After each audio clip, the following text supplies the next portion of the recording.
আসলে জামাতের প্রার্থী তিনি একজন এক্স আর্মি পার্সন, তিনি এত নির্বুদ্ধিতার মতো কথা বলবেন আমি এটা আশা করিনি। কারণ এই বস্তি এলাকাগুলোতে কখনই সিসিটিভি ফুটেজের ভিতরে আনা এখন পর্যন্ত আমরা কেউ করিনি এটি, বা সরকারিভাবেও কোনো সিসি ফুটেজ আনার কোনো সুযোগ নেই সিসিটিভি ফুটেজের মাধ্যমে। এবং যারা আমরা স্বাধীনভাবে যাচ্ছি এবং জামাতের যারা টাকা দিয়ে তাদেরকে ভোট কেনার চেষ্টা করেছে তারাই আমার কাছে বহু মানুষ অভিযোগ করেছে যে ভাই আমাদেরকে বিভিন্নভাবে প্রলোভন দেখিয়ে জামাত চলে গেছে। আমরা বলেছি যে আমরা যাকে খুশি তাকে ভোট দিব, কিন্তু আমরা আপনাদের কোনো প্রতারণার ভিতরে পড়ব না। তো এই বিষয়গুলো কিন্তু ইতিমধ্যে প্রত্যেকটি মানুষ বা গণমাধ্যমের মাধ্যমে কিন্তু আপনারা জেনেছেন। সো আমি আশা করি যে জামাতের প্রার্থীর তিনি শুভবুদ্ধির উদয় হবে তার, যে তিনি জনগণের প্রতি যদি আস্থা বিশ্বাস রাখেন তাহলে রাতের অন্ধকারে বোরকা পরে রাতের অন্ধকারে ঘরে ঘরে গিয়ে টাকা দেওয়ার দরকার কি তার।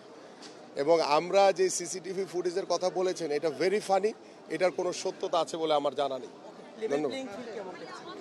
আলহামদুলিল্লাহ, আমি এই মুহূর্তে যে এলাকায় অবস্থান করছি এই এলাকার আমাদের একটি বৃহৎ একটি উর্দুভাষীদের জনগোষ্ঠী রয়েছে এবং এই এলাকার উর্দুভাষীদের জন্য সবার আগে আমার যেটি করণীয় সেটা হচ্ছে স্থায়ীভাবে পুনর্বাসন করা।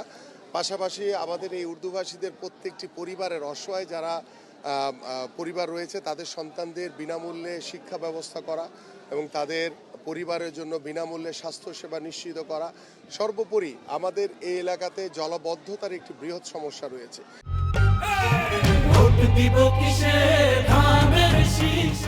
এবং কিছু মৌলিক সমস্যা রয়েছে। আমরা যে বিষয়গুলিতে সবচেয়ে বেশি ফোকাস করছি সেটা হচ্ছে যে আমরা সাধারণ মানুষের মৌলিক যে প্রত্যাশা, মৌলিক যে চাহিদাগুলো, সেই চাহিদাগুলো আমরা পরিপূর্ণভাবে পূরণ করতে চাই। কারণ আমি মেগা প্রজেক্টের নামে মেগা দুর্নীতিকে সুযোগ দিতে চাই না। কারণ আমার অনেক বড় প্রজেক্ট হলো, কিন্তু আমার অনেক বড় প্রজেক্ট দিয়ে তো আমার অসহায় মানুষের পেট ভরবে না।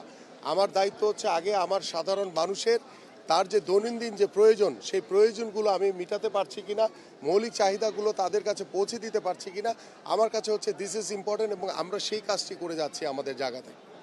তরুণ ভাই, আমরা একটু লাইভে আছি। তরুণ প্রজন্ম এবার ভোটার বেশি, তরুণরা কেন ধানের শীষে বা আপনার পক্ষে আসবে এমন কোনো বার্তা দিচ্ছেন কিনা?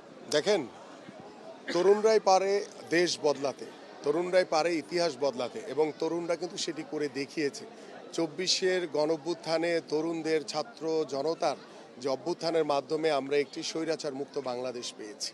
আমি সেই তরুণদের কাছে আহ্বান করব যে তোমাদের যে চিন্তা ভাবনা রয়েছে সেই চিন্তা ভাবনাকে আমরা কাজে লাগিয়ে আমরা আগামীতে একটি শান্তিপূর্ণ একটি মানবিক বাংলাদেশ গড়তে চাই এবং তরুণদের কর্মসংস্থান থেকে শুরু করে তাদের শিক্ষা ব্যবস্থা, তাদের সকল সুযোগ সুবিধা প্রদানের মাধ্যমে আমরা যাতে কোনো প্রকার শিক্ষিত হোক অর্ধশিক্ষিত হোক আমরা সবাইকে যাতে ঘরে ঘরে কর্মসংস্থান পৌঁছে দিতে পারি, সেই বিষয়গুলো নিয়ে ইতিমধ্যে আমাদের মাননীয় চেয়ারম্যান জনাব তারেক রহমান কাজ করছেন।